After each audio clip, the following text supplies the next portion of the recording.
أعوذ بالله من الشيطان الرجيم. بسم الله الرحمن الرحيم.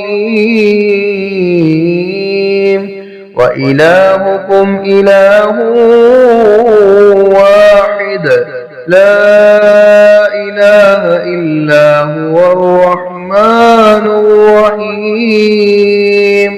إن في خلق السماوات والأرض واختلاف الليل والنهار والفلك التي تجري في البحر بما ينفع الناس وما أنزل الله من السماء من ماء فأحيا به الأرض بعد موتها وبث فيها من كل دابة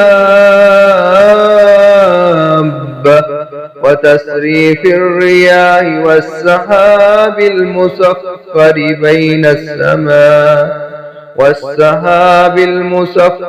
بين السماء والأرض لآيات لقوم يعقلون.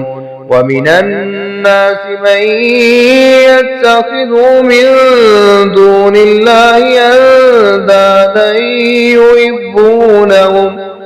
أندادا يحبونهم كحب الله والذين آمنوا أشد حبا لله.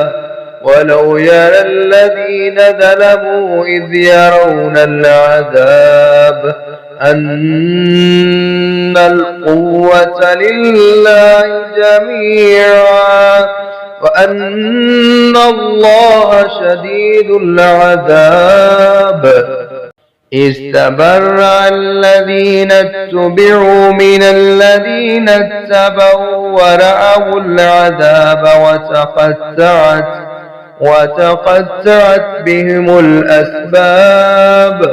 وقال الذين اتبعوا لو أن لنا كرة فنتبرأ منهم كما تبرؤوا منا كذلك يريهم الله أعمالهم حسرات عليهم وما هم بخارجين من النار.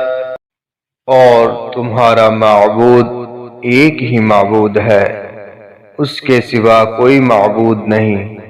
बेहद रहम वाला निहायत मेहरबान है। बेशक आसमानों और जमीन के पैदा करने और रात और दिन के बदलने में और उन कश्तियों में जो समुद्र में वो चीज लेकर चलती हैं जो लोगों को नफा देती हैं, और उस पानी में जो अल्लाह ने आसमान से उतारा फिर उसके साथ जमीन को उसकी मौत के बाद जिंदा कर दिया और उसमें हर किस्म के जानवर फैला दिए, और हवाओं के बदलने में और उस बादल में जो आसमान और जमीन के दरमियान मुसख्खर किया हुआ है, उन लोगों के लिए यकीनन बहुत सी निशानियां हैं जो समझते हैं। और लोगों में से बाज वो हैं जो गैरुल्लाह में से कुछ शरीक बना लेते हैं और उनसे अल्लाह की मोहब्बत जैसी मोहब्बत करते हैं। और वो लोग जो ईमान लाए अल्लाह से मोहब्बत में कहीं ज्यादा है। और काश वो लोग जिन्होंने जुल्म किया उस वक़्त देख लें जब वो अजाब को देखेंगे तो जान लेंगे बेशक कुव्वत सब की सब अल्लाह के लिए है, और ये कि बेशक अल्लाह बहुत सख्त अजाब वाला है। जब वो लोग जिनकी पैरवी की गई थी उन लोगों से बिल्कुल बेताल्लुक हो जाएंगे जिन्होंने पैरवी की, और वो अजाब को देख लेंगे और उनके आपस के ताल्लुकात बिल्कुल मुनक़ज़े हो जाएंगे। और जिन लोगों ने पैरवी की थी کہیں گے کاش ہمارے لیے ایک بار دوبارہ جانا ہو تو ہم ان سے بالکل بے تعلق ہو جائیں جیسے یہ ہم سے بالکل بے تعلق ہو گئے۔ اس طرح اللہ انہیں ان کے اعمال ان پر حسرتیں بنا کر دکھائے گا اور وہ کسی صورت آگ سے نکلنے والے نہیں۔